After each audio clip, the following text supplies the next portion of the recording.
The Lord be with you. And with your spirit. A reading from the Holy Gospel according to Saint Matthew. Glory to you, O Lord.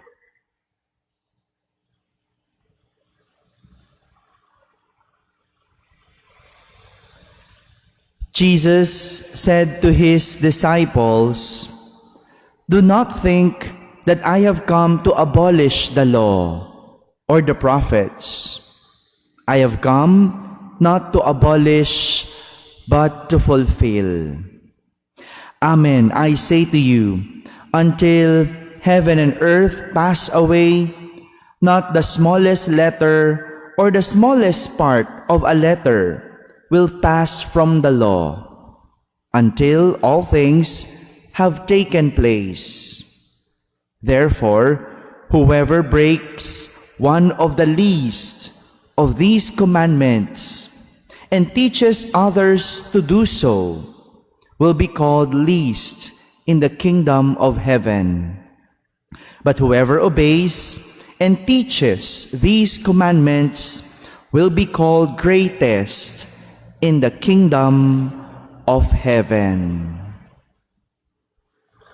My friends, the Gospel of the Lord. Praise to you, Lord Jesus Christ. Good morning, my dear brothers and sisters. According to a book that I have read back in my seminary days, I forgot the title already, but the book said, God uses broken things to form anew. God uses broken things to form anew. Broken soil and broken clouds to produce grain. Broken grain to produce bread. Broken bread to feed our bodies. If that's so, it could also be same with people's brokenness. He uses it to form anew. God wants our stubbornness broken into humble obedience.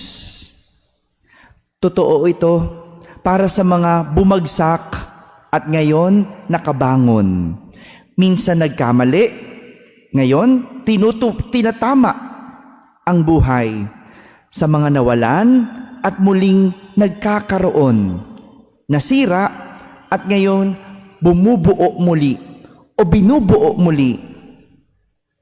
Nangyayari ito dahil hindi na binabalikan ang dating sinusundan.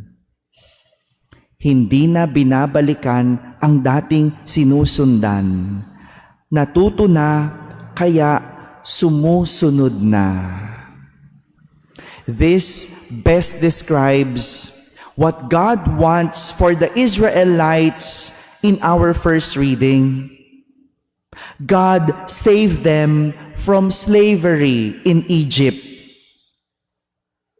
God wants them to have a better life. And if we're going to look at it, Israelites, when they were still slaves, are broken people. But God wants to save them. God wants to build their lives again. And that is why He sent Moses to teach them.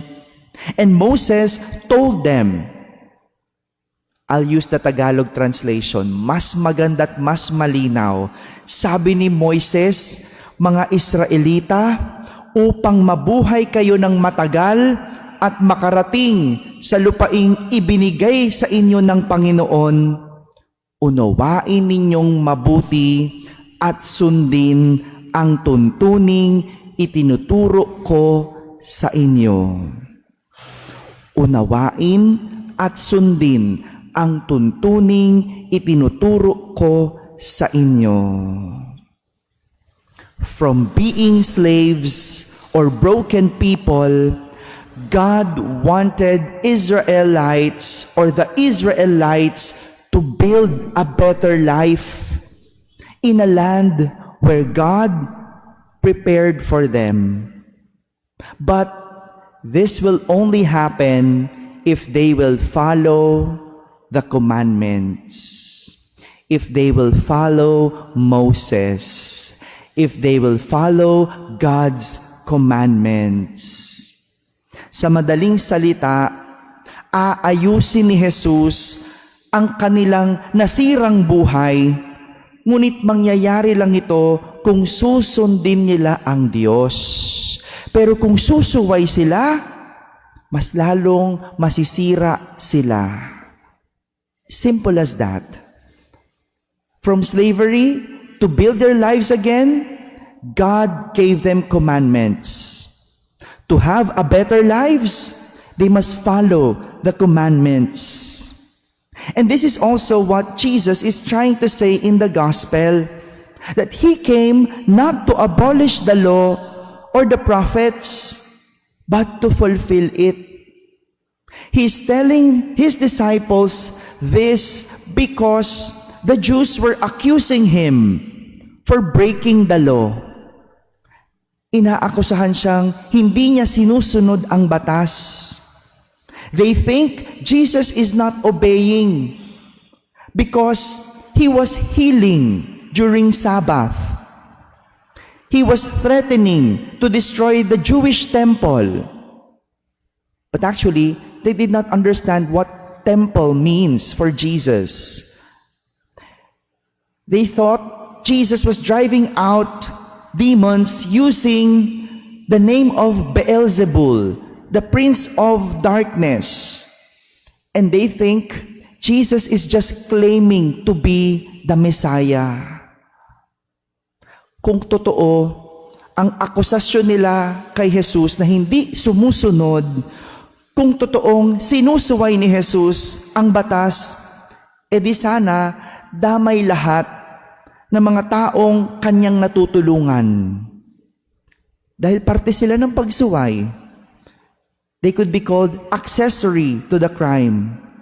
Pero higit sa batas ng tao ang sinusunod ni Jesus, kundi ang kautusan ng Diyos, ang plano ng Diyos na hindi kailanman nakita ng Hudyo. My dear brothers and sisters, obedience to God is the key to a better life. If you feel you are broken, if you feel that you are lost, if you feel that you don't have any directions, God can use that, your brokenness, your situation, to form anew. And the reason, and we have to realize this, the reason for our brokenness is usually due to our stubbornness, disobedience. However, do not let the cycle stop from there, but continue. Now that you're broken, continue the cycle because God can use it to form anew. Let the cycle continues. After being broken, we could still build ourselves by once again being obedient to God. Amen.